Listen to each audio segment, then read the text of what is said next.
Now I want to start talking about how diseases and disorders impact the body. So Christy, you got to feel the energy, right? Mm-hmm.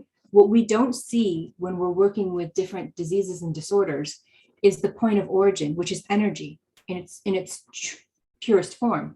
And emotions have that. All emotions do.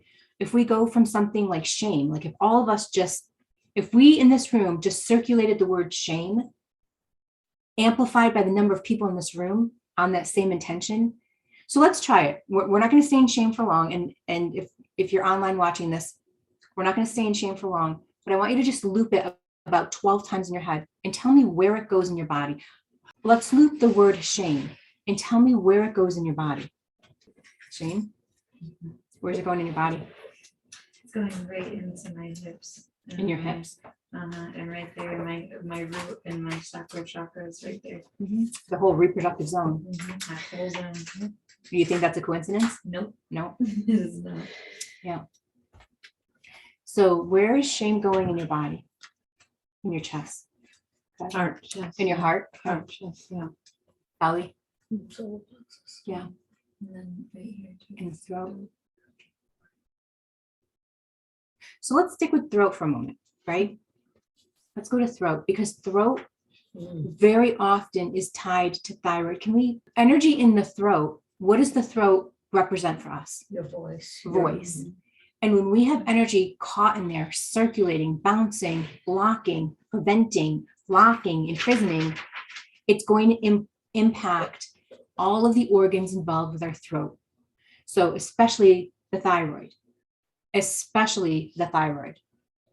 And it's no coincidence that that one video on my TikTok is by far the most viewed video I have, because so many of us have suppressed our voice. And it almost always comes back to childhood. Almost always. It's not 100%, but it's in the high 90s, where we didn't have a voice as children, so we learned to suppress it young. And then we get caught in these cycles as adults, sort of repeating, not making the connection back to childhood, where we weren't allowed to have a voice. And for many generations, like, a few generations back, my grandmother wouldn't have been given a voice. She wouldn't have been given an opinion. She was one of 13 kids in a very poor family, in an Arabic family. Like that just wasn't a thing. And it's going to interfere with how our energy moves from the top of our head to our feet through the chakra system. So when we look at, if shame's coming up here, heart area, right? What else? Let's find out what else goes into your heart area. So let's try some other words. So instead of shame, I want you to think about anger. Where does anger go? Yeah. Do you ever notice people who, when they get angry, their fists get together, and then they have a lot of issues with their wrist, carpal tunnel, a lot of tightness, or the fragility in their hands, like the area tends to be more prone to arthritis, because the energy is caught there. When we tense up in a physical gesture, we're also allowing the energy to lock in. Like, I don't know. The first image came to mind is when you get like acrylic nails and you have to go into the UV light to like lock it in. That's what's happening with the emotions, is we get into that physical gesture and it locks in the emotional.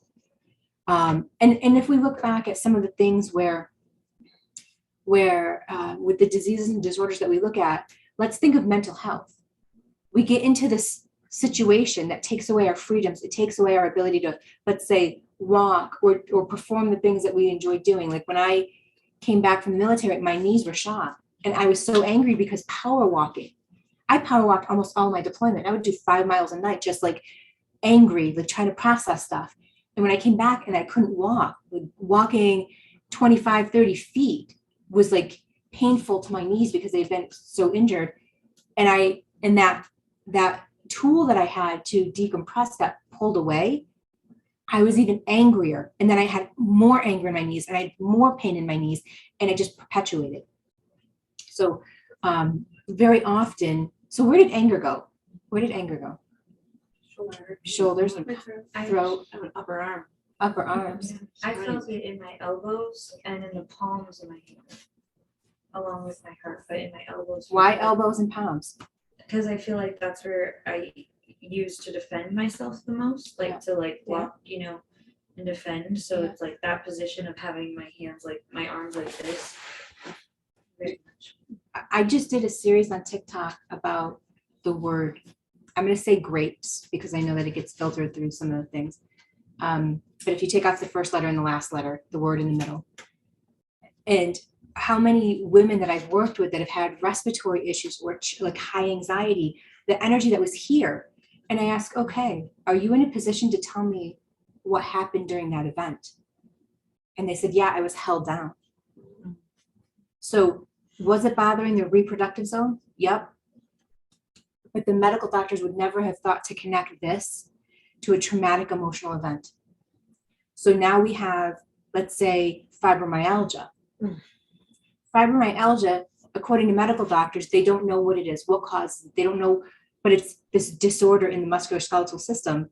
But when we start peeling back the story, we find that this system has been attacked in multiple ways. And then, of course, I get the objection, well, that can't be true, Annie. What you're saying is BS because I have a 7-year-old nephew that has it.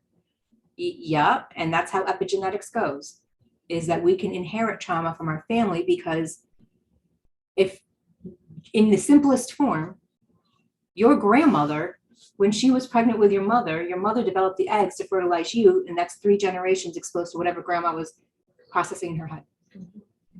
Which is when we look at Native Americans, a lot of Native American tribes would be really concerned of 7 generations down. How is how we're treating women in our tribe now going to impact 7 generations down? And so we have to look at how thoughts become things in the body, and how things like colitis and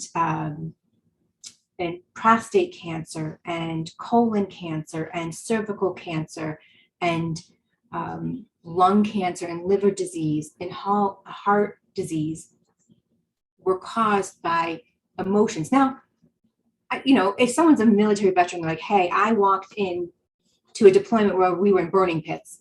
All right, that's environmental, that's chemical. Most of the time, though, what we're experiencing is not environmental chemical. It is emotional. And emotions over a long period of time created this story.